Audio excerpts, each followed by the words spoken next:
In the previous two tutorials, we've first looked at how to build a reference library and then to visualize it in the web application.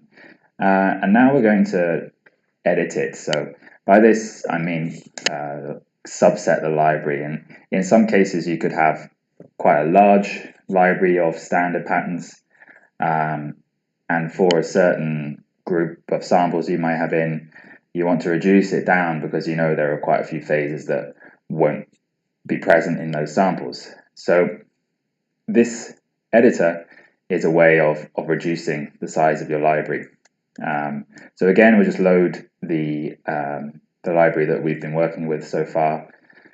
And there are two modes of this subset function. You can either keep or remove phases. Keep will just keep any of the phases you subsequently define, and remove will do the opposite. So let's run it with keep first. So when you load the library in, it will show you all of the various phases that are in that library.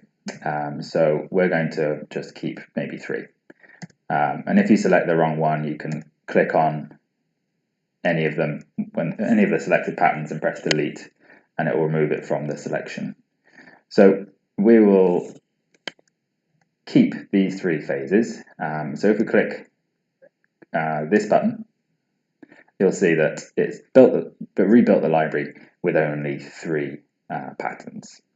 And then, just like before, we could download that library by giving it a name and then downloading it as a .r data file again.